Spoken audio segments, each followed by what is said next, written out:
ऐतिहासिक दिन है। आज चंद्रयान लैंड कर जाएगा चांद पर। न केवल इसकी हम पल पल की जानकारी आपके सामने रख रहे हैं, बल्कि इससे जुड़े हुए कुछ ऐसे शेयर्स भी हैं जो आपके पोर्टफोलियो को भी चंद्र की तरह जगमगवा सकते हैं। आइए अभिषेक के पास और शरद के पास चलते हैं। उन्होंने पूरी तैयारी की है, आपको जानकारी देंगे और साथ ही शेयरों का भी ब्यौरा आपके सामने रखेंगे। अभिषेक जी बिल्कुल, अगर हम बात करें तो चंद्रयान-3 की जो है वो बनाएंगे कमाई के, जो है आप कह सकते हैं नए मोड़ आ सकते हैं। और याद रखिए ये जो है कमाई का जरिया बन जाएगा इकोनॉमी के लिए और देश के लिए भी। अब इम्पोर्टेंट बात मैं बताता हूँ अभिषेक, इसमें क्या होने वाला है। जो कई देश जो हैं यहाँ पे कंपटीशन आ रहा है कि किस तरह बेस बनाए मून में। अब आगे जाते हुए अगर देखा जाए तो चांद पर जो है लोगों को बसाने का जो है ये आगे का जरिया बनेगा। लेकिन सवाल उठता है कि किस एरियाज़ में बिजनेस आएगा, किस तरह कमाई देखने मिलेगा। तो उसमें देखें तो रिसर्च आप ले लीजिए, टूरिज्म, ये अहम सेगमेंट्स है जहाँ पे पूरी बाजार की फोकस रहेगी, जहाँ पे भारत को कमाई के जरिए मिल सकते हैं। और अभिषेक ये इंपॉर्टेंट बात बता दूं कि जो स्पेस मिशन है ये सबसे बड़ा अहम पड़ाव देखने जो है आपको मून सेगमेंट में मिलने वाला है।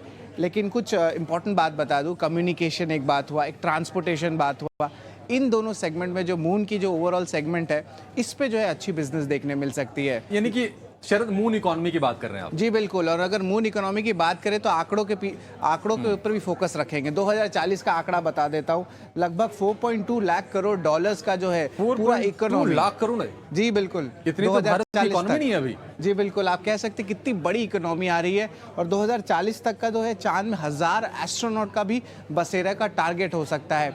अब जो है भारत की कमाई का एक माइन्यूट डिटेल बता दूं, बहुत इंटरेस्टिंग है। रिसर्च के लिए जो चंद्रयान-3 हैं उनके आंकड़े बहुत अहम होने वाले हैं। इसका मतलब है बाकी सारे देश जो अपने स्पेसशिप भेज नहीं पाए मून में, वो जो है भारत से रिसर्च ले सकते हैं और ये करोड़ों डॉलर में जो है भारत बेच सकता है। तो आप देख सकते हैं ये बिजनेस ओवरऑल कैसा लग रहा है। लेकिन अभिषेक, कौन से स्टॉक्स हैं जिस पे फोकस रहेगा इस लॉन्च पे? शरद, थोड़ा सा आपको पीछे ले जाऊंगा। आज से करीब 55-60 साल पहले मोहम्मद रफी का गाना आपको याद होगा कि चांद पर जा पहुंचाए देखो आज जमाना। तो उस गाने में कहीं ना कहीं भारत की जो एस्पिरेशंस है ना उसकी भी झलक है। और आज जब हम चांद पर सॉफ्ट लैंडिंग के लिए तैयार हैं तो कहीं ना कहीं वो कंपनियां भी जश्न मना रही हैं जिसमें इनका बहुत ही अहम योगदान रहा है। फटाफट हम बताते हैं कौन सी कंपनियां हैं। तो L&T शुरुआत करेंगे और ये कंपनी जितनी पुरानी है तो करीब 5 दशक से ये स्पेस मिशन के साथ पार्टनरशिप कर रही है, इसरो के साथ ये काम कर रही है कंपनी। और शुरुआत से लेकर चंद्रयान-3 तक अलग अलग बहुत सारे प्रोडक्ट्स इन्होंने बनाए हैं, अलग अलग चरणों में साथ काम किया है। इसके अलावा MTAR टेक, ये एक और बहुत ही छोटे साइज की कंपनी जरूर है लेकिन बहुत इंपॉर्टेंट इसका योगदान रहा है। और हमने देखा है कि रॉकेट इंजन से जुड़े अहम प्रोडक्ट इस कंपनी ने बनाए हैं। इसके अलावा सेंट्रम इलेक्ट्रॉनिक्स, ये भी स्पेस मिशन से जुड़ी कंपनी है और छोटे छोटे कल पुर्जे, छोटे छोटे पार्ट्स करीब 300 से लेकर 500 ये शरद इस कंपनी ने सेंट्रम इलेक्ट्रॉनिक्स से बनाए चंद्रयान मिशन के लिए।